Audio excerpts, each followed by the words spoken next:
Who knows what terrors lurk in the dark recesses of the earth? Well, I do. And these are my picks for the most terrifying D&D monsters that live underground. Hey there, adventurers. My name is Judd, and this is Short Rest Studios, where we believe fun builds community. And these are my picks for the 10 most terrifying subterranean monsters in Dungeons & Dragons. I'm generally staying away from the baddest of the Underdark monsters like Beholders and Mind Flayers because I might do an Underdark monster countdown in the near future. Drop a comment if you want that video. You'll see some classics and some lesser known beasties because I love getting DMs to think about monsters they don't normally use. And I can almost guarantee you that you're not expecting my number one pick. And a quick thanks to Carolina Game Tables for sponsoring this video. Starting off in the number 10 spot. Darklings. According to legend, a Seelie Fae, a good fairy, once betrayed the Summer Queen. In her wrath, she cursed his entire house. This Fae's name has been stricken from history. He and his descendants are now known only as Darklings. As thieves and assassins, Darklings live in enclaves beneath the towns and villages of other species. Some special Darklings become elders. They have to undergo a dangerous ritual in which other elders give them glowing tattoos that channel away some of the Darklings' absorbed light. If the ritual succeeds, they grow into a taller, elf-like form. If it doesn't, they die. Aside from the fact that they're creepy as heck, Darklings aren't super dangerous. They're stealthy, they attack you with a dagger, their death produces a flash of light that burns all their possessions except metal and magic items to ash and blinds any creature within 10 feet. Darkling Elders are a different story though. They can attack twice a turn with their scimitar, and they have the innate ability to cast the darkness spell, giving them the advantage over enemies that don't have dark vision, which may not be that many enemies in this day and age. If one of these creepy guys is attacking you in the dark though, that's scary. When a Darkling Elder dies, similar to the standard Darkling, a bright flash of light erupts, but this one causes radiant damage and blindness to anyone unlucky enough to be in the vicinity. Number 9 on our countdown of the most terrifying subterranean monsters in D&D, Kruthiks. Imagine the spawn of a Komodo dragon and a spider crab, then make it the size of a horse. That's a Kruthik. As if one of these chitin-covered nightmare lizards wasn't enough, Kruthiks hunt in packs and live in huge warrens full of tunnels and underground chambers. They're attracted to heat, so you're likely to find them near dwarven forges or lava pools. But your first sign might be the hissing and chittering they communicate with right before they attack, or the rapid tapping on stone that they use to spread the alarm when you invade their lair. Kruthiks have an acute sense of smell. They can see in the dark, and they can feel vibrations in the earth. They can feed on carrion, but they'd rather impale you alive on their spiked limbs and then eat you. To make it worse, they're actually pretty smart. They barricade some tunnels and dig new ones to keep their neighbors away from their eggs. If you look up Kruthiks in Monsters of the Multiverse, you'll see their CR is only 2, but don't let that fool you. They can multi-attack, meaning they can stab you or shoot spikes at you twice in a turn, but the thing that makes them a substantial threat is their pack tactics, which of course give them advantage on attack rolls when any ally is within 5 feet. The 8th most terrifying underground monster in D&D is a classic, the Flail Snail. I can think of few things that would be more horrifying than stumbling through a deep, dark cavern and finding yourself face to face with a giant snail. Put spiky tentacles on its head, and that's straight up nightmare fuel. Flail snails aren't exclusively subterranean, but since they love to eat crystal growths and mineral deposits, underground seems to be the perfect place to find them. People seek them out for their multi-hued shells that have anti-magic properties and for their slime trails that can be used to make glass. I mean, gross. These are slow-moving, non-aggressive creatures that really only live to gobble up rocks, sand, soil, anything on the ground they move over. And that's what makes them so horrifying. You think they're harmless until you get too close. Then the snail flashes a dazzling light that stuns anyone within 30 feet and proceeds to hammer you with those mace-like tentacles. 5 attacks per turn. Coming in at number 7 is the Meenlock. When a creature in the Feywild or somewhere under its influence is overwhelmed by terror, Meenlocks spontaneously come into being in nearby shadows. They may not seem like much on the surface beyond the fact that they're big, upright, hairy crabs that can pretty much live anywhere and project a supernatural aura of terror, but they basically exist to destroy all that is good, innocent, and beautiful. And if more than one pops up, the ground creaks and moans as a lair of twisting tunnels forms underground.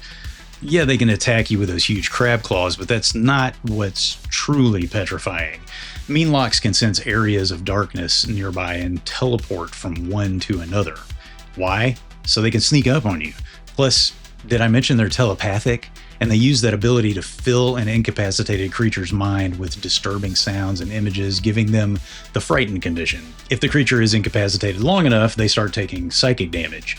And if that drops you to 0 HP, you instantly transform into a Meenlock. We'd all love to have a space that levels up the game itself. The fine folks at Carolina Game Tables, a family-owned company started by honest-to-goodness game designers, produce some of the most beautiful, functional, and sturdy tables around, giving you the perfect arena for those horrifying RPG encounters. Their tables come in a variety of wood types and sizes, my favorite being the massive 8-foot by 4-foot Tablezilla. They've got cup holders, dining table covers, and Carolina Game Tables' signature wide edge for your game pieces and books. And tables are not all they have. Head to carolinagameTables.com/shortreststudios for 10% off your purchase. Number 6 on our list is a classic D&D monster that frankly is one of the most grotesque abominations a human being has ever dreamed up, the Xorn. From the elemental plane of Earth, Xorn live on gems and precious metals, which they hunt for by tunneling through earth and rock, which they move through like a fish in water. When they manage to make their way to the material plane, they can get, let's say, grumpy when food is scarce. Miners should probably look out for them. Xorns are medium-sized creatures, but they're big and powerful. They have a mouth on top of their heads, and if that's not bizarre enough, everything you have 2 of, they've got 3. 3 arms, 3 legs, 3 eyes. Listen, even if you stumbled on a Xorn that wasn't hangry, you're still probably going to have nightmares about it for a week. But if they do come after you with those talons, the good news is that Xorns don't like to leave their home plane, and when they do, they mostly ignore other creatures because they can't eat them. But if you're, say, an adventurer trying to find your way out of the dungeon after a successful treasure hunt, they can sniff out your loot. And since they're at least smart enough to communicate, though you'd have to understand their language, they will beg, bargain, and even bully to get you to give up your treasure. If that doesn't work and they're hungry enough, they'll make use of their 3 claw and 1 bite attack per turn. Yeah, that's 4 attacks for an average of 31 total damage to get their way. At number 5 is by far the most physically disturbing monster on this list, the Gibbering Mouther. This thing, there's really no better word for it, is the depraved and evil creation of sorcery. It's composed of the liquefied matter, mouths, and eyes of its victims who have been driven insane by being absorbed into the Mouther. Since it's literally just an amorphous mass, it moves by grabbing the ground with its mouths and pulling itself forward. It's slow, but it can easily move on any surface. As if that weren't disturbing enough, when it senses prey, it starts to murmur and wail, to cry out in agony or ecstasy. To be clear, all of its many mouths do this at once. This gibbering, hence the name, can cause you to flee in terror or stand petrified or attack a random person in a panic, depending on how bad you fail your wisdom save when you hear it. But don't worry, the Mouther will quiet down when it's eating your bard. In fact, it will consume any creature it can reach and liquefy stone. It leaves nothing behind. But as it consumes the last of your bard's body, his eyes and mouth will boil to the surface and join in the tormented gibbering. I just had an idea. Gibbering Mouther made entirely of bards. Now, the Gibbering Mouther is not one of the more dangerous monsters on this list. It's only a CR2. It can attack once per turn with a bite for 5d6 damage, and then once with its blinding spittle, which, blinds you. But if you're looking for an enemy that will up the tension and horror in your environment, setting everyone on edge, this is the monster you need. Number 4 is truly the stuff of nightmares, the Roper. Imagine your party moving stealthily through a deep cavern when suddenly an unseen force pulls your fighter up into the darkness. You hear a guttural, inhuman roar as his torch falls to the ground. Your ranger picks it up, and in its flickering light, you watch in horror as a stalactite opens a gaping maw full of too many teeth and begins to devour your fighter. The thing's single eye focuses on you, and you know you're next. That's a Roper. It looks like a rock formation, which means it can easily surprise you. It can move, but it's slow, so it'll crawl up cave walls and ceilings while no one's around to find the best place to ambush its next meal. It's extremely patient and extremely hungry. It waits for hours in the darkness, and when a creature gets too close, the Roper snaps open that single eye and lashes out with sticky tendrils to grab them and reel them in for the fatal bite, which has a +7 to hit and does 4d8 +4 piercing damage. And those tendrils don't just grab you. Each one has these hair-like growths that dig into your flesh and drain your strength. It takes a DC 15 strength check to free yourself. Each tendril has its own AC and hit points, and breaking one does no damage to the Roper. If you cut one off, they grow a new one. A Roper can digest almost anything it eats except platinum, gemstones, and magic items. So if you manage to kill one, you might actually find some treasure in its gizzard, but I don't know if it's worth it. And now we've reached my top 3 most terrifying subterranean monsters in D&D with the Cloaker. These are predators known for their stealth. Like the Roper, they hide in dark caverns and dungeons by disguising themselves. But these stingray-like predators hide in the shadows, their black leathery wings helping them to blend into the dark. Its back is covered with rows of black eye spots so it can see its prey coming. A Cloaker's haunting moan creates sensations of dread in any creature that hears it. On a failed wisdom save, they're frightened. A Cloaker hunts by gliding behind at a safe distance and taking out the weak or the injured, or maybe just the last in the marching order.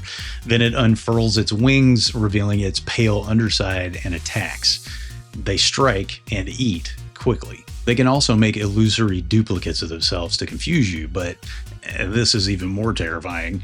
While they prefer isolation, sometimes Cloakers will group up for defense or to exchange information, presumably about the best new place to feed on hapless adventurers. Cloakers have glowing red eyes, rows of sharp teeth, and a long tail. Every turn they can attack with both 2d6 +3 piercing damage with the bite and 1d8 +3 slashing with the tail. In the runner-up position is the classic, the Purple Worm. Picture your party in a subterranean battle against a mischievous pack of kobolds when suddenly a massive purple worm bursts through the ground under you, devouring your friends and foes alike with a mouth big enough to swallow a horse whole and ringed with devastatingly sharp teeth. The purple worm is a force of nature that sees everything as food. It chews its way through solid rock, it's attracted by loud noises, and they've been known to interrupt battles or rip through cities looking for food. And because they actually eat the earth and stone they tunnel through, you can often find precious metals and gemstones in their bodies. You just have to kill them first. The worm has multi-attack, striking once with its bite and once with its tail stinger each turn. It's got a +14 to hit with the bite, which does 3d8 +9 piercing damage. And if it does bite you, you'll have to make a DC 19 dex save to keep from being swallowed. But don't worry, you can still fight it from inside. You'll just take continuous acid damage. If you manage to avoid that, it's also got a +14 to hit with that stinger, which will nail you for 3d6 +9 damage and 12d6 poison damage. The purple worm was invented for TPKs. And now for my number 1 most terrifying subterranean monster.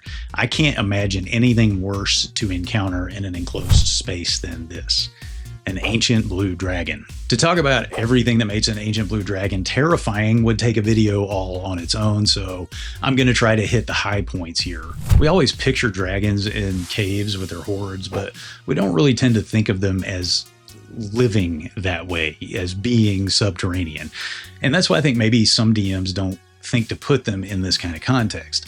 But an ancient blue dragon can burrow as fast as it can move on the ground, which means it can dig through sand and earth, lying in wait for unsuspecting prey and erupt in an avalanche to ambush your party. If you do happen to find yourself in a blue dragon's lair, generally found in the desert, you'll find glassy tunnels where the dragon used its lightning breath to melt sand and hordes of literally buried treasure. And you're likely to fall victim to one of the dragon's favorite tricks. They like to collapse tunnels to crush and suffocate intruders. Their lair effects range from blinding sand clouds to lightning arcs, and of course, once you encounter the ancient blue dragon itself, it uses its frightful presence, which takes a DC 20 wisdom save to resist, and attacks with 1 bite for 2d10 plus 9 piercing and 2d10 lightning damage. Oh, and then it claws you twice for 2d6 plus 9 piercing. That's an average total of 63 damage per turn, and that doesn't even count its lightning breath, which does 16 d10 damage. If you're stumbling around underground and you find yourself face to face with an ancient blue dragon, you're probably going to die quickly, or wish you had. Adventurers, those are my top 10 terrifying subterranean D&D monsters.